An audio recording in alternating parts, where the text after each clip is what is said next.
Nothing pairs better with tea than a heartfelt talk. Even better when the talk is infused with technology and training. Hi everyone, this is Tea Talk.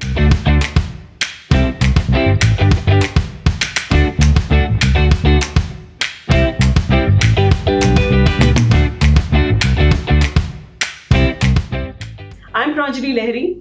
My name is Amit Gautam. And today our Tea Talk is about soft skills in the digital age. I want to start off with this personal anecdote, or rather a confession. I'm a trained engineer, yet all of my deep fulfillment and successes come from management and leadership. Two rather conflicting skills to the hard skills that I've learned as a part of my educational background. But interestingly, the skills that are needed for today. So I want to start off with this.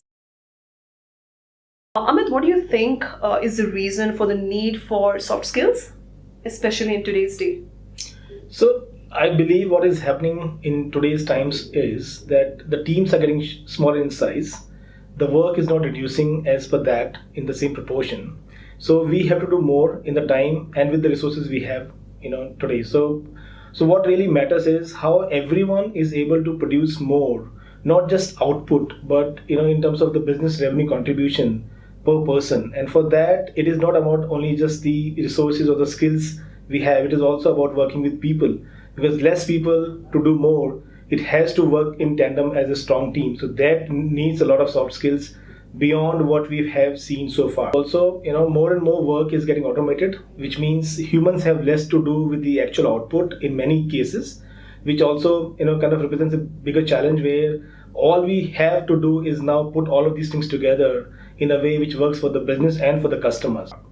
Interesting, and I think that is completely valid. What I also feel is happening is with companies almost on the verge of digital transformation, there are so many newer processes, so many newer technologies and tools which are coming in play, and all of these technologies, tools will work great to what they're expected to do only when you have the teamwork. So you need to check all of the soft skill boxes to ensure that there is efficiency in every process and every task that you want to do. So this is why I think the need for soft skills is even more compared to what it was maybe even a decade or even 5 years back. Do you have any top 3 soft skills that you can name drop? So I think in my mind, what it does entail is a focus on change management. Because what I've seen in the last 10 years is things have changed and they are changing more rapidly than they used to. So, in every month, businesses change, they change their parameters, they change their working model, they change their, the way they engage with the customers. So a change management and, the flexibility to adapt change is going to be a very big skill which is required. The second one will be the innovation with which we can kind of approach the market or to the customer, because as things become standardized, the differentiator between you and the next competition is going to be how your people are able to work on that. So I think innovation as a mindset of everybody working in the company will be the second one which I believe would be required. And third one will be leadership. While the teams may be smaller in size, but everybody has to kind of take on the role of a leader in its own sense. It may be a team of 3 people, 4 people, but even that team would be difficult to manage if not everybody has, if everybody doesn't have the leadership kind of attitude towards that. So I think leadership, change management, and innovation would be 3 top skills which I would believe would be required, and also I would need in my team when I go to the market. I agree. Leadership, in my opinion, is also for self. How you're able to manage yourself, your time, the way you communicate, all of these encompass essentially what leadership means. If I have to tell you mine, it would be the 3 C's, if I have to really name them that way. The first one, again, this is not as per priority, this is really sequential, would be communication. Communication is so important. The what, the how, the why of the project or whatever you're working on, if you cannot articulate that, it can be a deal breaker for the entire project henceforth.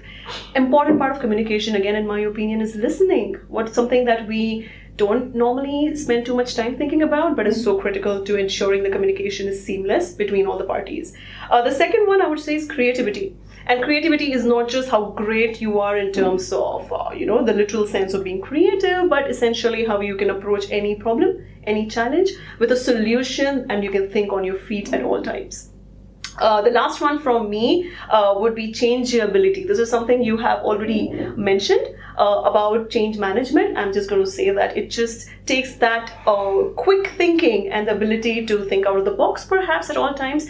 Everything kind of just ties in together beautifully when you talk of communication, creativity, and changeability, because they go hand in hand. It's not really sequential. Absolutely. I think yes, so I think the overall it is about every individual in the company able to take on the role of a leader, having the bigger picture, and not just work in a role or a KRA or a specific isolated segment of the business, but everybody has to work for the bigger picture, for the bigger goal.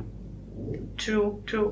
So again, my thinking on how this can be learned or trained, I think while there is so much that you can do in terms of getting inducted or getting trained on how to enhance your soft skills, it all comes down to how much of a practice you have. So you need to create an environment which allows you to put all of these skills in action. What are your go-to things to do when you have to really start using your soft skills? So I think first one, which I believe is definitely true, is to be able to have everyone understand the importance of these skills. Because without this awareness and also understand the impact of these skills on not just their performance, but also business performance and future performance of their own. So the first one starts with an understanding and alignment of your requirements with these needs. So you have to be aware that you need these soft skills. And after that, it is a little easier, because once you know everybody wants to improve on these skills, all you need to do is provide them access to the best resources. They could be from a myriad of online e-learning, self-paced, even classroom-driven, or workshops, or just role play, simulations, everything. So I think the first starting point is definitely to make everyone understand why we need these skills moving forward. Agreed, and I think having that access is critical, because you sometimes just need to connect the dots better in terms of what is it that I need to go to. My suggestion would be, and this is going to be a very low-hanging fruit, something that all of us can do individually in spite or regardless of what opportunities are made available to us as a part of an organization, is just go and exercise your skills wherever you can potentially.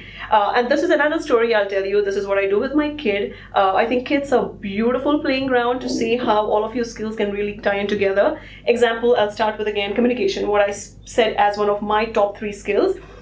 How you can articulate maybe a complex idea in a very simple granular form with a kid may help you reanalyze how you really communicate. That's one. Creativity is just observing how kids conduct themselves in the world itself is a very inspiring experience.